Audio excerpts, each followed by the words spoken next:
Ici, j'aimerais parler en proportion d'un bon serviteur. Je vais toucher la fidélité le vendredi et je vais conclure. Et aujourd'hui, je vais énumérer 5 signes qui démontrent la bonté et la fidélité d'un serviteur envers son maître.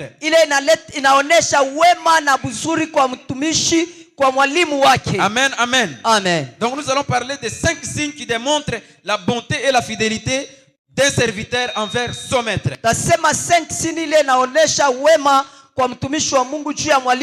La première des choses, un bon serviteur, c'est celui qui a l'attachement à la vision de son maître. Un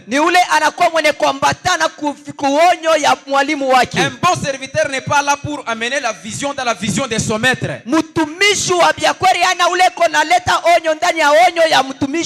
Mais un bon et fidèle serviteur, c'est celui qui est attaché à la vision de son maître, qui obéit aux ordres de son maître.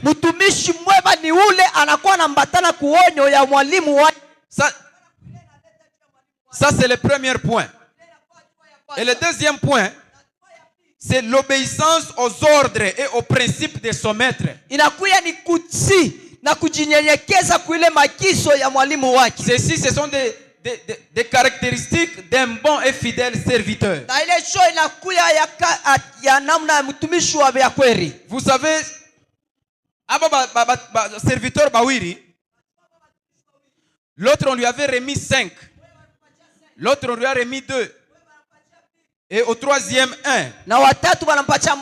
On les a donné ceci, c'est parce que premièrement ils avaient l'attachement envers leur maître.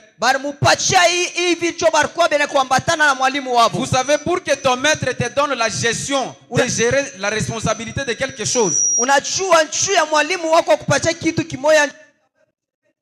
il faut d'abord découvrir attachement d'Aniako envers Yeye. Aujourd'hui, nous avons des serviteurs dans l'église. Ils ont aussi des enfants dans l'église. On les appelle aussi des papas, mais c'est un serviteur dans l'église. Il n'y a qu'un seul maître. Et il n'y a qu'un seul père. Alors, le deuxième point, ou soit la deuxième caractéristique d'un bon et fidèle serviteur, c'est cette capacité à faire fructifier ce qu'on a reçu de son maître. C'est-à-dire, c'est cette capacité-là de produire encore. Vous savez, lorsque le maître vous donne des talents, et la capacité-là de reproduire encore les 2 autres, c'est ce qui pousse à être qualifié comme un bon et fidèle serviteur. On les a appelés fidèles et bons serviteurs. C'est parce que le maître avait remarqué que non, je lui avais donné 5. Voilà, il a ajouté encore 5, ça fait 10. C'est pour cela il avait cette capacité-là de fructifier. Donc, c'est pour cela qu'il était qualifié comme un bon et fidèle serviteur. Amen. Amen, amen. Troisième caractéristique d'un bon fidèle et serviteur, nous avons ce que nous appelons l'humilité. L'humilité, c'est la vertu qui réprime en nous l'orgueil. Vous savez, pour être au service de quelqu'un, premièrement, il faut avoir l'humilité. Voilà pourquoi la Bible dit Dieu résiste aux orgueilleux, mais il fait grâce aux humbles. Ces 2 serviteurs, ils ont entré dans la gloire de leur maître parce que premièrement, ils étaient humbles. Un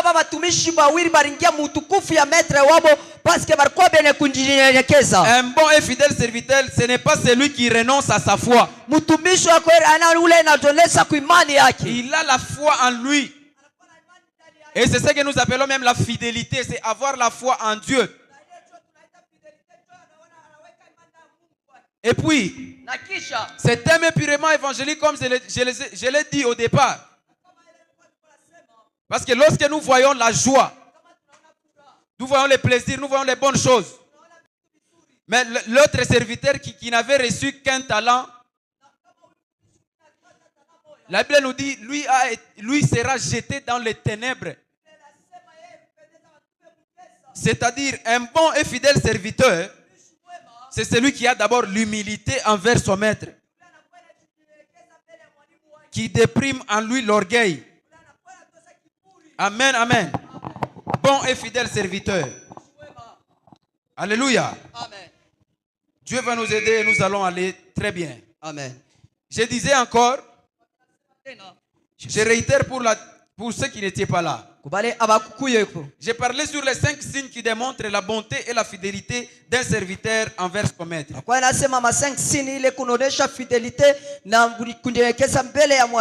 je dis l'attachement